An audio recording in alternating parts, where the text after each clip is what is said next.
Alrighty, so let's make a Pinchpot monster. Everyone is going to get a block of clay pre-cut, about this size. It'll fit in your hand pretty nicely. You're going to rip it into two pieces, with one piece being bigger than the other one, kind of like this. So this piece is bigger than this one, but this one's still a good size. This one is going to be for your details. I might even take some more off of this. All right, so with your bigger piece, you're going to take it in your hands, kind of squish it around, try to get it into a ball. If it helps you to turn it and roll it on the table with your hand, that works great too. So I've got this kind of ball. It's not perfect, it's a little lumpy, that's fine.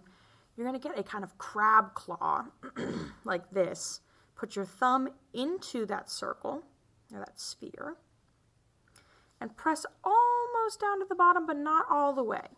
So try to leave maybe this much space at the bottom here, because you don't want your bottom to get too thin or it'll rip. All right, so now that I've got my thumb indent in here, I'm going to take that little claw pincher thing and pinch and pull as I turn the clay.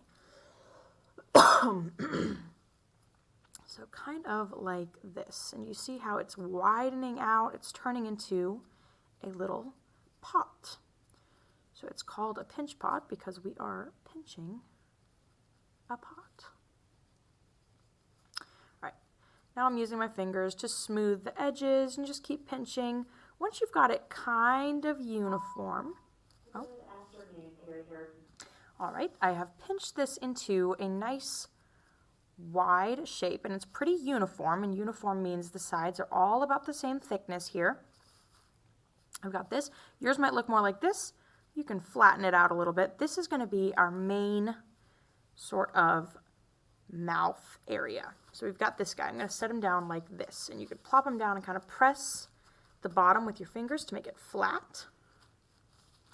So now I've got this kind of like a little pocket or a pita bread. Okay, so next I've got all these. This is where you can get kind of creative. I'm going to start with eyes for my guy. So I'm going to pull out two kind of evenly shaped balls. These might be a little too big, so let's do these. And what if I did 3 eyes? So I'm going to roll these in my hands like this. There's 1.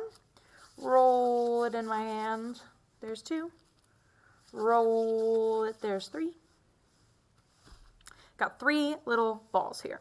And I need to put these on top of my pinch pot. But if I just stuck them on, they're going to fall off pretty easily.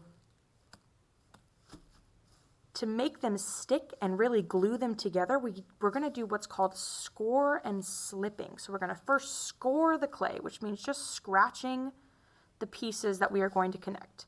So in the places you are going to put the clay, the 2 pieces that are going to touch, like this, you're going to scrape with a bamboo tool, or one of these tools.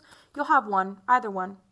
It doesn't matter which, they all work the same. So we're going to scrape it with the bamboo tool, and then you're going to dip your hands in this slip. So just the tip of your finger, dip it in the slip.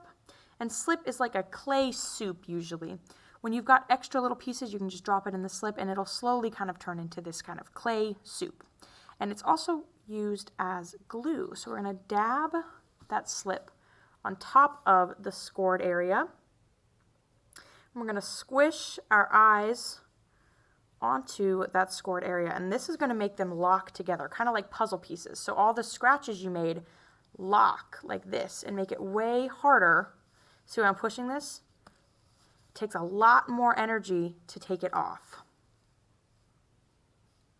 So the bond is stronger. All right, now I'm going to do the same to the other eyes. There we go. You can use your bamboo tool or your scraper tool to smooth out those seams too. If you don't like it being kind of chunky, you can smooth it out with that tool. But that looks fine to me. Now I'm going to add some pupils. So you could use do pupils like this with little teeny tiny balls of clay and score and slip them on like that.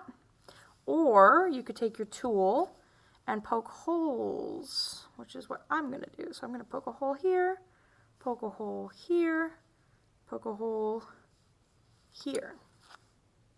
Now, I might add a fin. So we're going to do something that is called making a slab. So you're going to take a little piece of clay, put it down, and squish it flat with your palm. Like this. So now we've got a thin slab of clay. You can use your tool and cut out the shape you want. So again, I'm going to do a kind of fin shape. So I'm going to do more of a triangle. Cut that out of my clay.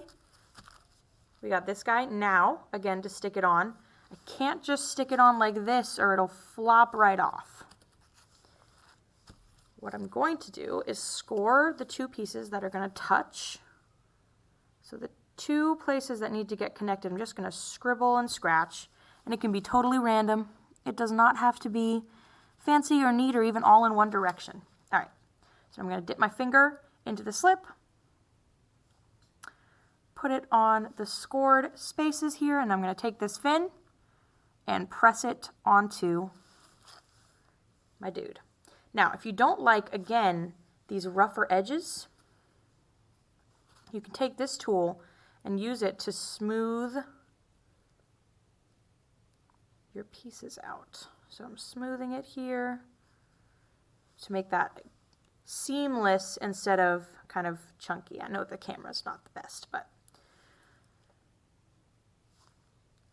there we go. We've got him all smoothed out. He's got a fin. Now, I think some teeth and maybe a tongue would be nice because we still got all this extra clay. Let's make some teeth. So again, take a big chunk of clay, make two balls of about the same size. So there's one and there's two. So now I'm going to take one of these balls and pinch the bottom so it looks like this, and then roll with my fingers that top piece. And that is going to make this a triangle kind of shape, or a cone.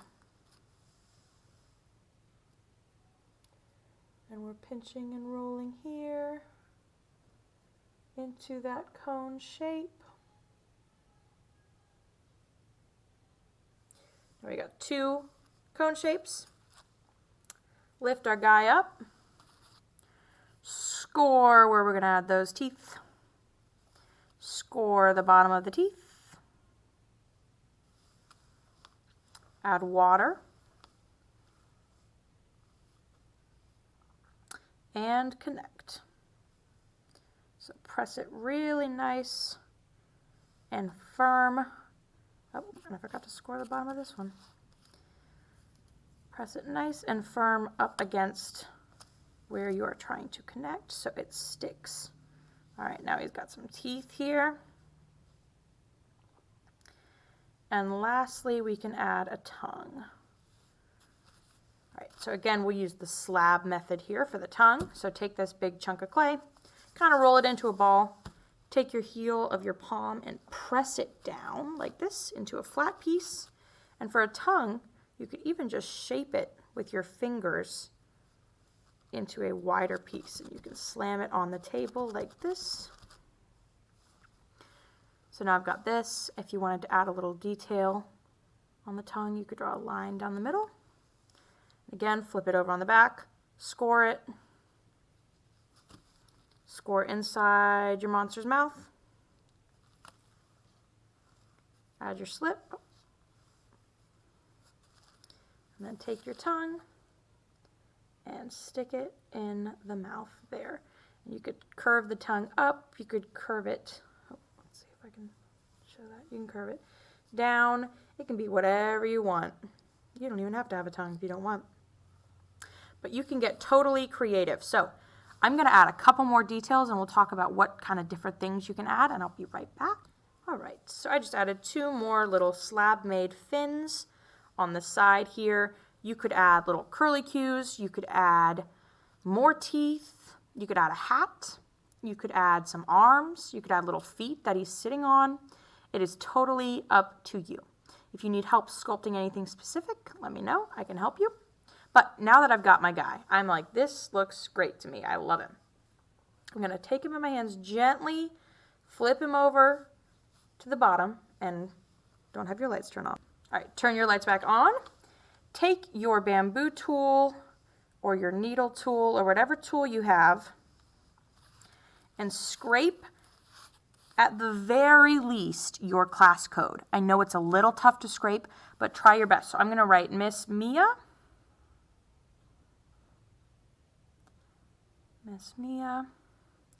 And your class code is going to be different depending on which class you're in and which grade you're in.